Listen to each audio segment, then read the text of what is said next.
नमस्ते, प्रणाम, हर हर Mahadev. Guys, power star Pawan Singh का अभी अभी वो गाना रिलीज हुआ है जिसकी बात मैंने इससे पिछले वाले वीडियो में की थी और उसके टीजर का रिएक्शन दिया था। जी हाँ दोस्तों, मैं बात कर रहा हूँ पवन सिंह के नए गाने तुझे ना देखूँ तो चैन मुझे आता नहीं। फाइनली हमारे बीच वो गाना जो है वो रिलीज कर दिया गया है और भाई साहब क्या गाने का फील है, क्या भाव है। और आप इसमें पावर स्टार पवन सिंह की आवाज़ जो है वो और मधुर लग रही है और मीठी लग रही है। और इसमें पवन सिंह के साथ जो है वो कल्पना पटवारी जी का आवाज़ है, जो कि इन दोनों का तो भैया जवाब ही नहीं है सिंगिंग के अंदर।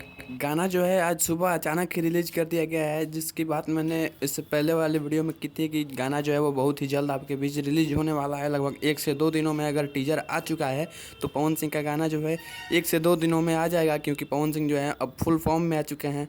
और फाइनली वो गाना हमारे बीच आ चुका है, जो कि दर्शकों द्वारा काफ़ी प्यार मिल रहा है इस गाने को। और अभी तक आपको बता दें कि इस गाने पे 52,000 के करीब लाइक है और व्यूज़ जो है वो व्यूज़ ओरिजिनल व्यूज़ नहीं दिखा रहा है। आपको बता दें कि ओरिजिनल व्यूज़ जो हैं वो 1 लाख 1.5 लाख करीब व्यूज़ चला गया है, क्योंकि अक्सर पवन सिंह के जो गाने आते हैं उन पे अगर 50,000 के करीब लाइक जाता है तो उसका ओरिजिनल व्यूज़ जो होता है वो लगभग 1.5 लाख 2 लाख के करीब होता है। तो मुझे लगता है कि इस गाने पे ओरिजिनल जो व्यूज़ है वो 1.5 लाख 2 लाख के करीब चला गया है। भैया इसमें म्यूज़िक की बात करें तो म्यूज़िक जो है वो प्रियांशु सिंह का म्यूज़िक है और काफ़ी कमाल का इसमें म्यूज़िक दिया गया है, जो कि एक बॉलीवुड टाइप का फील कराता है। इस गाने को सुनने के बाद बॉलीवुड सॉन्ग की तरह पवन सिंह और आकांक्षा पुरी की जो जोड़ी इसमें दिखाई गई है वो काफ़ी एकदम नेक्स्ट लेवल का सॉन्ग बनाया गया है। गाने की क्वालिटी पे जो है वो भरपूर ध्यान दिया गया है, भरपूर ध्यान दे के टिप्स भोजपुरी का गाना है तो क्वालिटी तो मतलब बात ही मत पूछिए कि क्वालिटी कैसी होगी और कैसी होनी चाहिए। क्वालिटी एकदम ज़बरदस्त बनाई गई है इस गाने की, और इस गाने को सुनने के बाद जो फील आ रहा है वो भैया नेक्स्ट लेवल फील आ रहा है।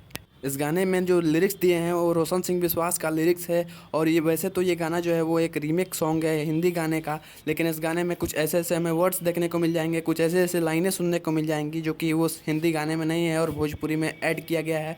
और जो है वो इस गाने में और 4 चांद लगाता है। तो गाने के ऑडियो पे और वीडियो पे तो काफ़ी धमाल मतलब काम किया गया है, बहुत ही मन लगा के काम किया गया है। और जो क्वालिटी निकल के आई है वो बहुत ही शानदार क्वालिटी निकल के आई है, जो कि आप इस गाने को एक बार सुन के देखिए कि आपको ये गाना जो है वो कैसा लगता है। गाना जो है वो ट्रेंडिंग में जल्द ही आ जाएगा। जिस तरह से इस गाने पे मतलब लाइक्स और व्यूज़ कमेंट्स बढ़ रहे हैं उस हिसाब से मुझे लगता है कि ये गाना जो है वो और 2-4 घंटे के बाद ये ट्रेंडिंग नंबर 1 पे होने वाला है। और जो है भोजपुरी में एक लकीर खींचने वाला है। पवन सिंह का एक नया लकीर है जो है वो भोजपुरी के अंदर फिर से खींचने वाला है। और टिप्स भोजपुरी पे पवन सिंह का ये दूसरा रीमेक सॉन्ग है, जो कि हिंदी गाने का रीमेक है। इससे पहले भी पवन सिंह ने इसी चैनल पे एक हिंदी गाने का रीमिक्स बनाया था जिसका नाम था तुम सा कोई प्यारा। इस गाने को भी काफ़ी यूट्यूब पे प्यार मिला था और ये गाना जो है वो 150 मिलियन पार है अभी के अंदर यूट्यूब में। कहीं ना कहीं आज वाला गाना जो है वो भी एक लकीर खींचने वाला है भोजपुरी में। और टिप्स भोजपुरी चैनल के अंदर आपको बता दें कि अभी तक इस गाने पे बहुत ज़्यादा ही व्यूज़ कर चुका है, और जब तक आप इस वीडियो को देख रहे होंगे हो सकता है कि और भी ज़्यादा बढ़ गया हो। वैसे आपने अगर इस गाने को अभी तक नहीं सुना तो गाना जो है जाके सुनिए टिप्स भोजपुरी के ऑफिशियल चैनल पे। और हमारे वीडियो को अगर पसंद आए तो लाइक करें, शेयर करें, चैनल पे नए हैं तो सब्सक्राइब कर दें, बेल आइकन को प्रेस कर दें। मिलते हैं एक वीडियो में, तब तक के लिए जय हिंद, वंदे मातरम, हर हर महादेव।